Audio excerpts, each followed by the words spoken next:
Teman muda, di waktu yang baik ini saya coba berbagi hal yang penting dan saya berdoa apa yang coba saya bagikan ini dapat memberkati dan menolong hubungan yang sedang kita jalani, yaitu kunci hubungan yang bertahan dalam menghadapi setiap masalah-masalah.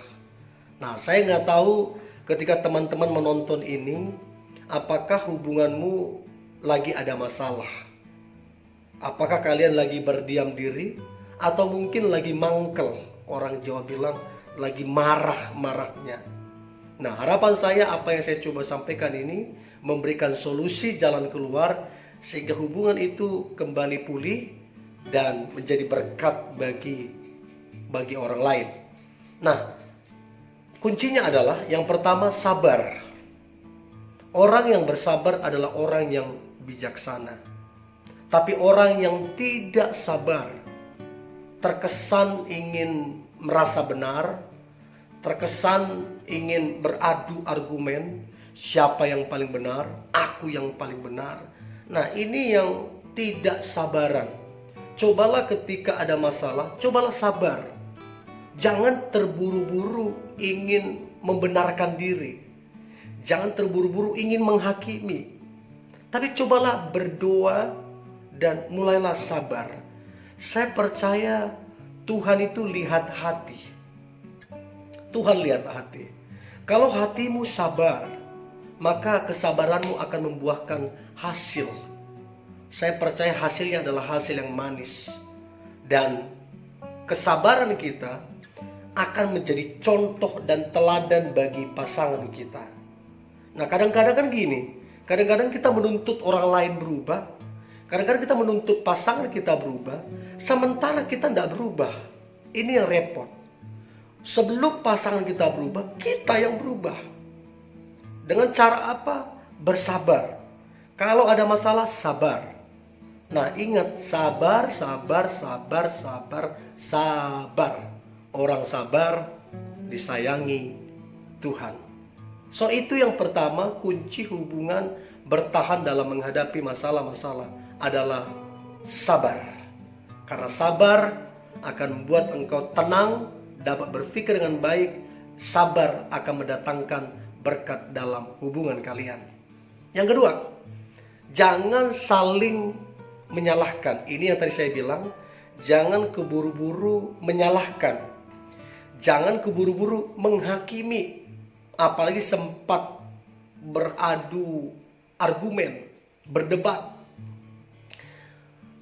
Berdebat, adu argumen adalah tanda hubungan yang tidak sehat. Ingat bahwa hubungan yang sehat adalah hubungan yang sepadan. Nah, kata sepadan itu artinya dia saling. Saling itu begini, dia saling mengingatkan, saling membangun, saling menolong, saling mendukung, saling mendoakan, saling mengasihi. Jadi kalau ada masalah, harusnya saling mengasihi, saling mendoakan, saling menolong, bukan saling berdebat, bukan saling beradu argumen, bukan. Nah, untuk itu teman-teman jangan buru-buru menyalahkan, jangan keburu-buru menghakimi. Karena kalau kita langsung menyalahkan, masalahnya tadi kecil bisa jadi besar. Dan dari mana saya tahu? Karena saya juga lakukan itu. Saya tipikal orang yang sampai sekarang harus terus belajar untuk lebih sabar. Jangan mudah menyalahkan orang lain, jangan mudah menghakimi orang lain, tapi belajar. Sampai sekarang pun saya masih belajar. Untuk itu Anda akan menjadi pasangan yang bijaksana, Anda menjadi pasangan yang cerdas ketika Anda tidak gampang menyalahkan, apalagi menghakimi. Kalau kita sudah menghakimi, percayalah, kita sudah tidak ada waktu untuk mendoakan, karena kita sudah menghakimi. Nah, ini yang harus kita lakukan supaya hubungan itu bertahan, yaitu jangan mudah atau jangan saling menyalahkan. Yang ketiga adalah jangan saling mencari kekurangan. Ini yang repot. Ketika ribut, ketika ada masalah, selalu dicari kekurangan.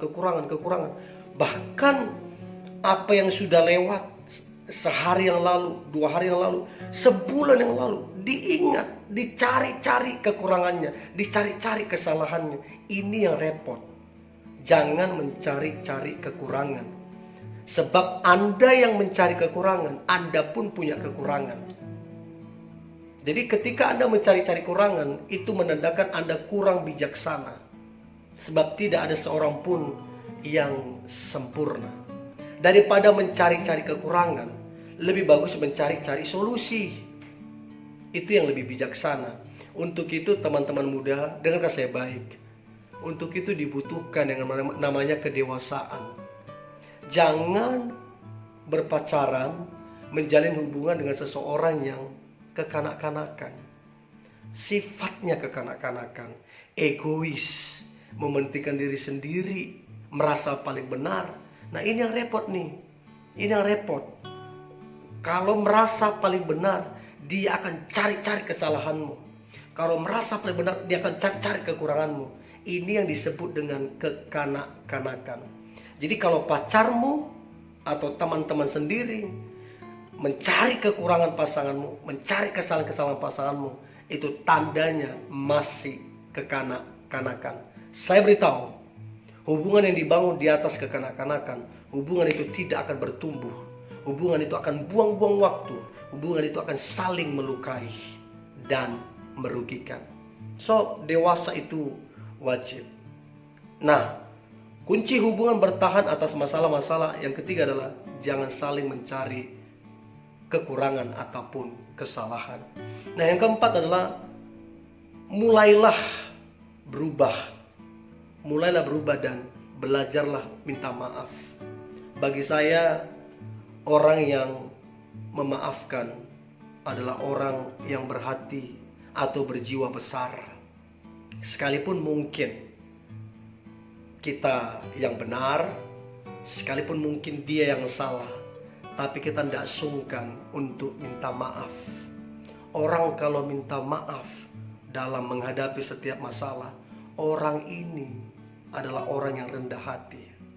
Orang ini adalah orang yang punya masa depan. Tapi kalau kita sombong, kita tinggi hati, kita tidak mau minta maaf, kita tidak mau memaafkan, maka apa yang terjadi?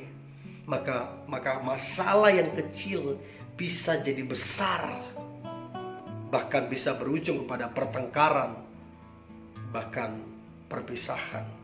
So, teman-teman muda, belajarlah minta maaf.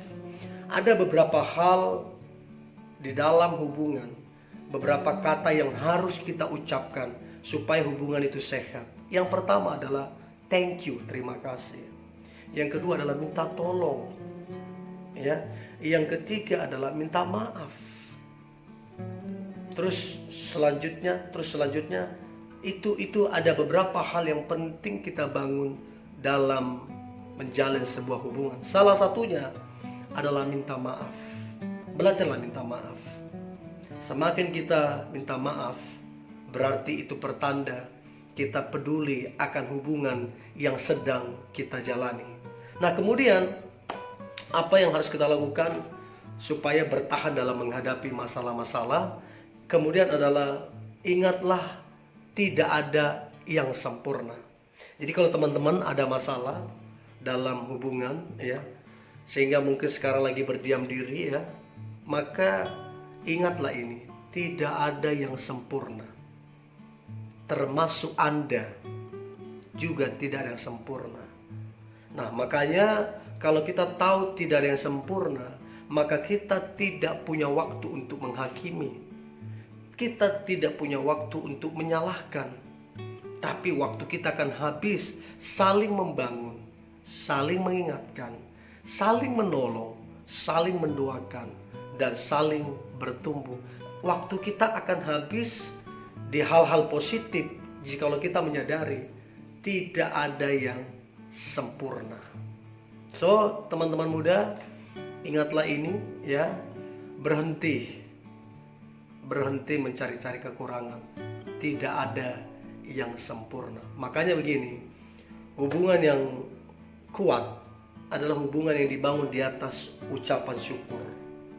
Artinya begini, sebagaimana adanya dirimu, segala kelebihan dan kekuranganmu, dia mengucap syukur kepada Tuhan. Ini yang keren. Ini yang keren. Untuk itu ingatlah, tidak ada yang sempurna. Ya, tidak ada yang sempurna. Mengucap syukurlah dengan semua kekurangan dan kelemahan pasanganmu. Maka engkau akan melihat penyertaan-penyertaan Tuhan dalam hubunganmu. Engkau akan melihat berkat-berkat Tuhan dalam hubunganmu. Nah, kemudian kunci hubungan bertahan atas masalah adalah hiduplah dalam kasih. Saya percaya pondasi bangunan setinggi apapun,